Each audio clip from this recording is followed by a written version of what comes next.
to welcome you to our podcast series called Rest for the Weary. My name is Matthew Fong. I'm one of the pastors at Coopers Plains Evangelical Church in Brisbane. And we are running this podcast series to run alongside our sermon series on the same topic because we think we're living in an age of burnout and of the hurried, crazy, anxious, restless life. And so this term, we are spending a few weeks looking at this series, looking at this topic on rest.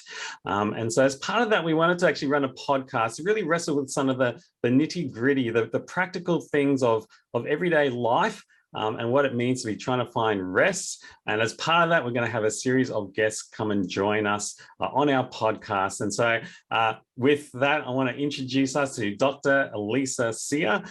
She's a GP with a special interest in mental health and counselling, and she's very kindly agreed to come and join us on the podcast. So Elisa, welcome.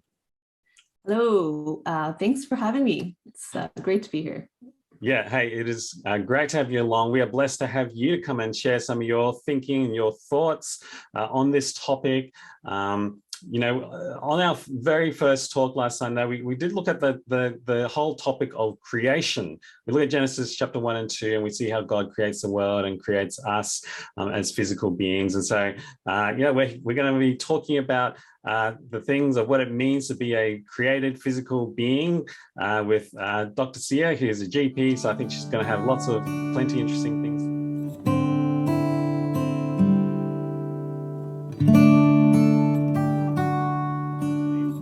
As we kick off, what would your perfect day off actually look like?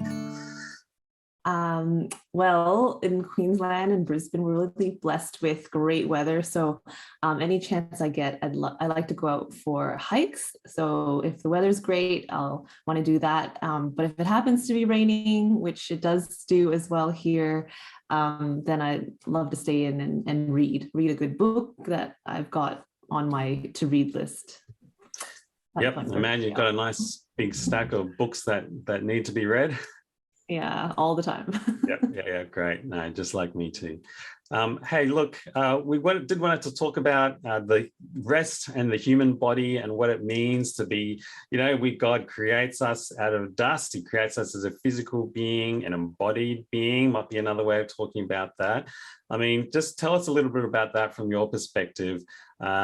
How does that actually shape the way we think about ourselves and particularly how we think about rest and our bodies? I think that with, I guess in my work, we do tend to focus in medicine and healthcare a lot about the physical aspects so there's like the outer aspect of ourselves. But there is also this inner aspect that we have, we know is part of the human being. And obviously recently there's a lot of interest in supporting and sustaining mental health being an inner aspect. But I think what the Bible also enriches our view of the inner aspect is that we also have a heart or a soul or a spirit, are other terms in the Bible. While mental health can start touching on those aspects of the heart, it may not be as deep and as rich as what the Bible can give to us. So from my perspective, I think it does enrich my my work, because I think about how the heart can change and affect emotions, how we think, and as well as how we behave and act with our bodies, and what we do, some behaviors that we would see as being healthy or unhealthy. So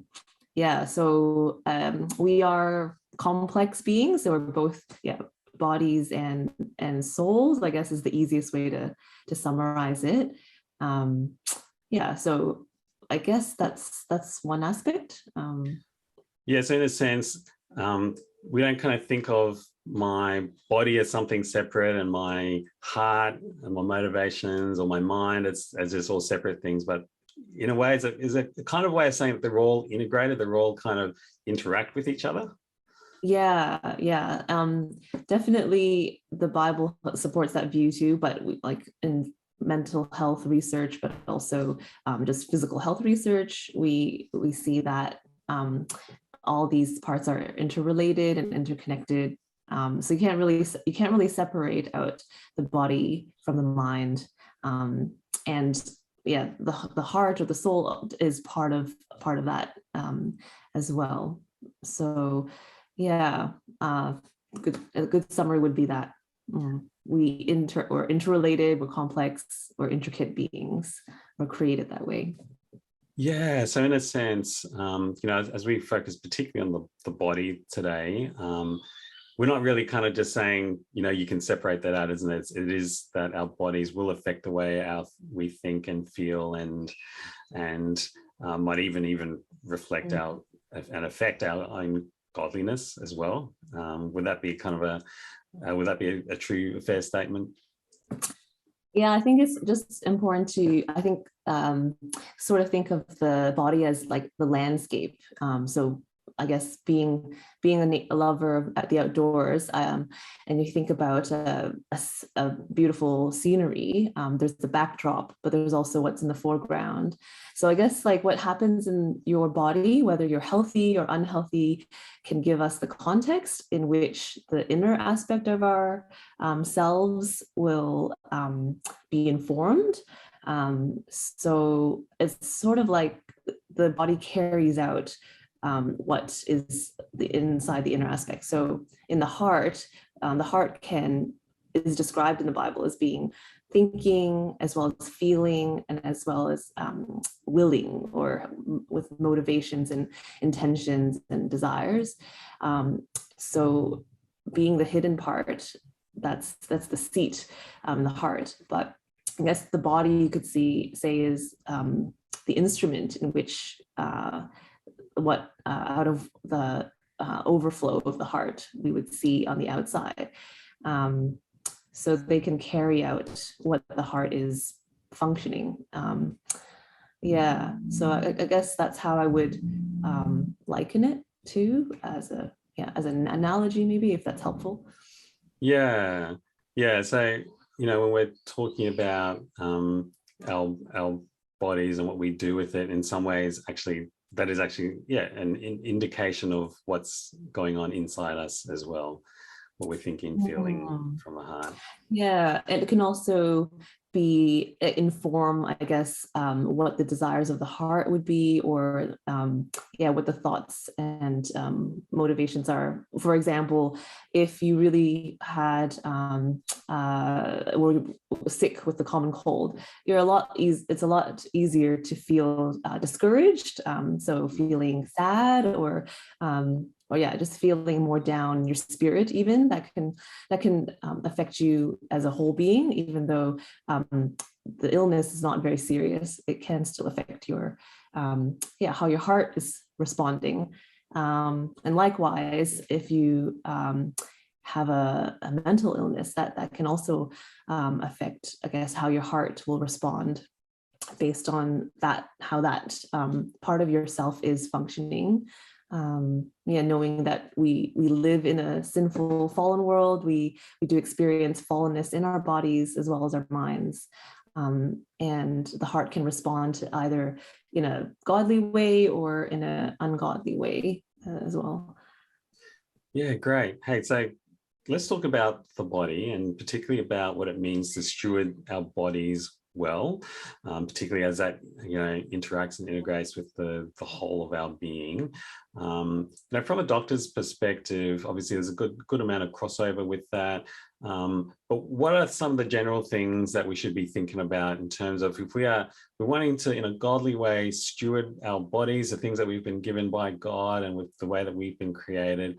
What are some of the things that we should be thinking about? Yeah, my one of my GP supervisors, she taught me about thinking of a three-legged table or stool. So the foundation of good mental health is sleep, eating well, and moving well. So sleep, diet, exercise. So you could consider that as being like a good tripod, establishing a good foundation for stewarding our bodies well. So God's created us to need to sleep for a third of the day, approximately, 7 to 9 hours for adults. And it, of course, it varies with children and older adults. But generally, it's a good idea to get at least 7 and up to 9 hours for an adult. And I think it's also quite wonderful that we have to do that. Like we're forced to, and it's a good thing. So you want to have good quality sleep as well. So there's a lot of talk about sleep hygiene, making sure your sleep environment is cool, dark, calm. Not bringing screens to bed is a really big thing as well as part of sleep hygiene. And that's really hard to do. Like I struggle with that too. So that's all part of good sleep. Eating well. Let me just pick up on that sleep thing, because I think I think you nailed on a few big things actually there. Just even about the way that that I think life for us has changed. Like we do have this little 6-inch screen that we carry everywhere, and we're often, I mean, how does having a phone potentially affect our sleep? So there is blue light coming out from the screen, so that does disrupt how much melatonin is secreted. So that's the hormone that your part of the brain makes to allow for sleepiness, and that can be disrupted if you have access to a screen when it's time that you should be in bed. For when the sun's set, essentially, that's when you should be getting to bed. So that can be a physical factor in making you feel more awake than you actually are. It's sort of like fooling our brain into thinking that it's still daytime when it's not, almost. Is that sort of the thing? And just delays your sleep cycle in a sense. Getting to sleep on time in order to get adequate sleep. So yes, that's one aspect. Yeah, I mean, it's sort of one of those funny things that, again, we don't maybe think about it, kind of go, well, maybe sleep might actually play a role in our godliness and actually getting appropriate sleep and good quality sleep. Because by the sounds of it, you're saying like a lot of us don't get good quality sleep because of too much blue light, that sort of thing. I mean, are there other things just in modern day life that are potentially affecting our health along those same lines? I think the phone is probably the biggest one, because you essentially can bring work home, and I think there's a flow-on effect too. Like if you're sleepy one night, it usually leads to another night of less sleep, and it can become a cycle, and you can fall into a rut. So you kind of get into a rhythm of and a pattern of poor sleep, or checking your emails before bed. And I think for our minds and our hearts as well, it's also setting up maybe unhealthy or less helpful pattern. That blurring of lines between work in an office and work at home, I think is part of that, being that the phone is the device that allows you to bring work everywhere. It's like switching your work brain on at 10 o'clock at night, isn't it? I mean, it's not quite conducive to good, healthy sleep patterns, is it? Mm-hmm. Do you have any suggestions? Do you have any suggestions in terms of just practical things that we can be doing with our phones just to try and combat that tendency? Well, you could leave it outside the room. I don't do that, to be honest, but just consciously putting it away. I read about suggestions to put in a separate box or somewhere that's actually harder to access. But it would take some form of self-discipline, an alarm maybe, just be an audio cue. That's what I do, say that this is time to put the phone down. But it's really difficult to be consistent. So if you feel that you're in a rut, try to interrupt the cycle. That's what I would say. Yeah, I mean, that's actually something I tried recently on holiday. It's just, we were away from home, and I had my phone plugged in outside, and I would just remember noticing just how habituated I am to just waking up, rolling over, and just the first thing you do is just grab Yeah. the phone. And Yeah. it's just kind of this, and I was grasping, it wasn't there, and I was going, just had that realization of, wow, yeah. I mean, it's just so become a part of my life that I just automatically go and grab for it first thing in the morning, which kind of says something. Mm. So yeah, I think there's definitely something to work in some practical things around, trying to set limits and boundaries on that little device, isn't it? Mm-hmm. Now you mentioned diet as well. I mean, that's another area that, again, Christians again may not automatically kind of think of as being something really important, and yet they're saying, again, diet's one of the three pillars, or the three legs of the chair. I mean, just tell us briefly about that. Well, I just caution on like overemphasizing too much of any of these things too. So there's a huge, in our culture, there's a huge emphasis on eating like well, and there's so many diets out there. So I think it's more just about moderation. I generally just tell people a well-rounded diet includes more vegetables than meat and carbs, and trying to eat less sugary, take away processed foods. So not overeating, I guess, is another thing. Binge or snacking, I think, can be easy to do. So there's a lot of healthier snack options if you need to tie yourself over between meals, and generally just make your meals quite filling so that you don't have to snack in between. So I don't really advocate for any particular diet unless there's something specific that you have as a medical condition. If you have really high, like triglycerides, for example, then you probably want to eat better certain types of fatty acids, omega-3 unsaturated. So yeah, unless you have something specific that you're seeing your GP for, I think the moderation is best. And again, there's special occasions, and it's okay to eat more for, a birthday or Christmas and a special occasion. So yeah, not being legalistic about things, but just making sustainable choices.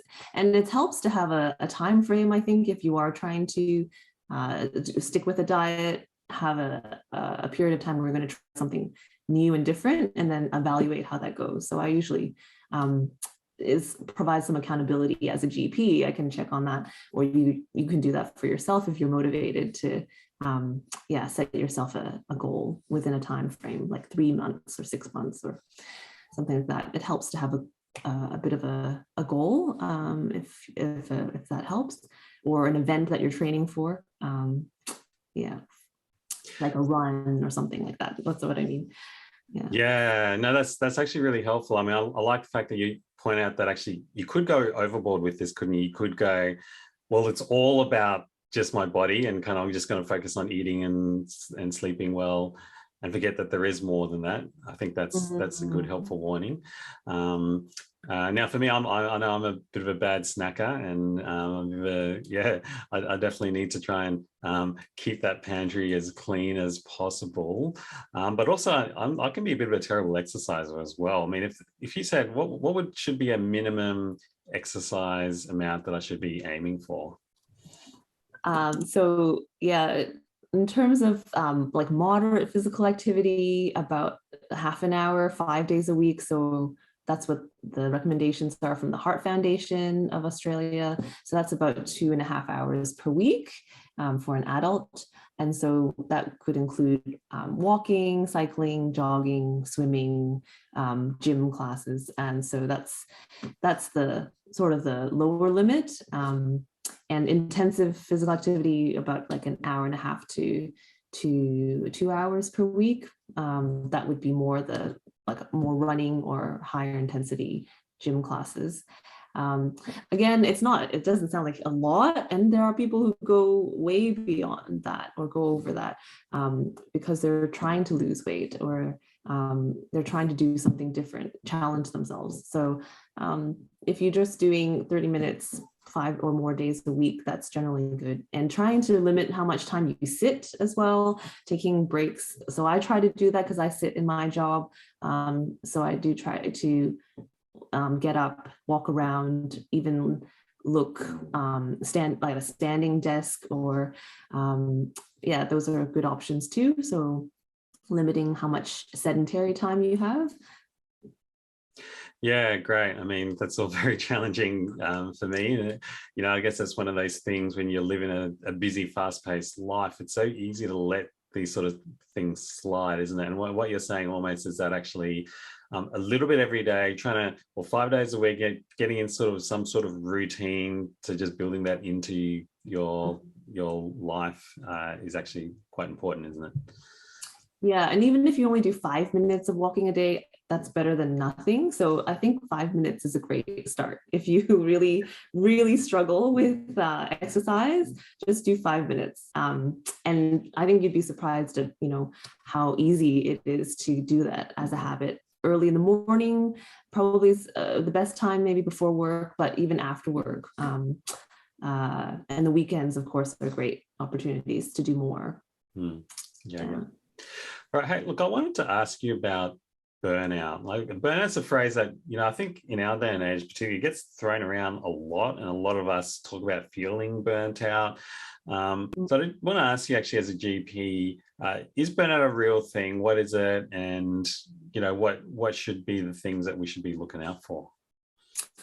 Yeah, so interestingly, the World Health Organization has listed it as an occupational syndrome, burnout, but it's actually not in the diagnostic manual for mental health conditions yet. So it is being researched and has been studied in Australia recently. So there's definitely more that is going to come out, but basically, you're looking at emotional exhaustion, lack of empathy, and reduced performance in work or your day-to-day duties. So those are the 3 main symptoms or signs you would be looking out for in burnout. So it's definitely a real syndrome. It's a real issue, and it's a very costly issue as well. That's why also it's being researched and studied a lot. It's costing Australia I think over $14 billion of loss, absenteeism or being at work but with reduced performance. So yeah, it's certainly a real thing. And yeah, I think what the studies are looking at is that there are certain personality styles that are more predisposed to burnout. But you can certainly look out for signs of that. If you're feeling a lot of stress, irritability, you're withdrawing from others, you're finding that you have a lack of motivation or concentration, or even physical symptoms like headaches, feeling nauseous.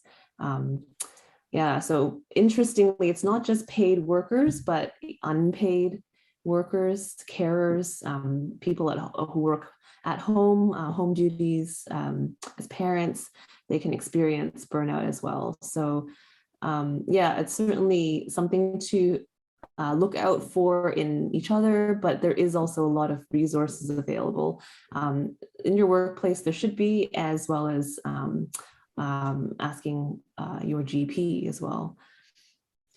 Yeah, so when we say it's sort of a thing in which we've gone so far, we're talking about rest and good health and good stewardship of our bodies. It's sort of like the extreme end where we've just pushed or been pushed.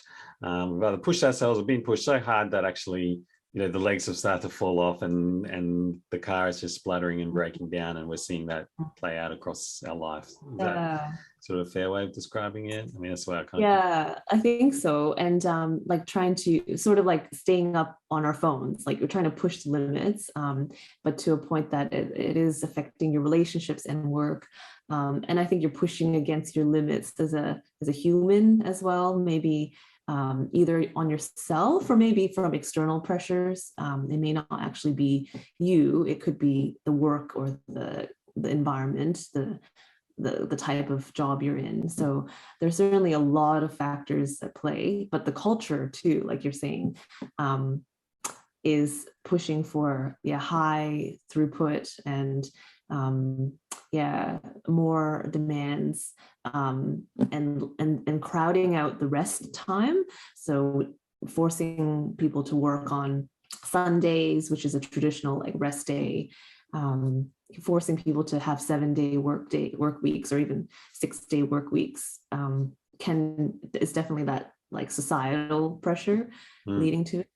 But it could be an internal pressure as well if you really feel driven to please your boss, the project, or even just the pressure you feel on yourself. So there can be pressures from all these areas that are leading to increasing rates of people experiencing burnout. So it's helpful to evaluate and seek help and talk to someone if you feel like you are experiencing any of those symptoms. Yeah, and I think the other thing that strikes me, and this is going back really to our model of saying, heart, mind, body, we're all integrated, is that what I've also noticed is that burnout can often also precipitate almost a spiritual crisis as well, because just everything is just so thrown out of whack that we do actually start asking questions about God and who am I, and all those sorts of things can happen too, can't they? Yeah, certainly that would be the impact on the heart. Yeah, for sure. Mm-hmm. All right, so I mean, as we try and wrap this discussion up, I mean, we talked a lot about sort of health stuff. We said, that is actually a part of who we are. We need to steward that well. But does the gospel in some way speak to this? Does the gospel speak to our burnout, to our constant striving, restlessness, our workaholism that keeps pushing us to those physical limits? Does the gospel have something to actually teach us and to grow us and to help set some of those limits for us? Yeah, that's a really good question. So I think the verse in Matthew where Jesus invites us to come to me, all you who are weary and heavy laden, and take on my yoke because it's easy and I will give you rest.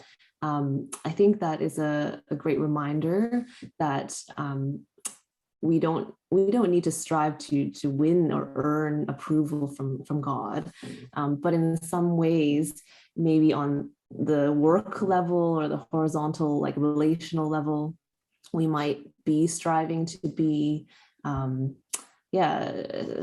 to be like God, omnipotent, so wanting to do everything, omniscient, trying to know everything, or omnipresent, trying to be everywhere all at once. And I guess when you do keep pushing the limits, I think your body does respond, or your mental health will respond, and you come across those limits, and then you realize your limitations as a human and our need to rest. And I think resting physically or mentally is a way that we can actually trust God in what he's given us to do, like whether it's ministry or work or family or caring for others.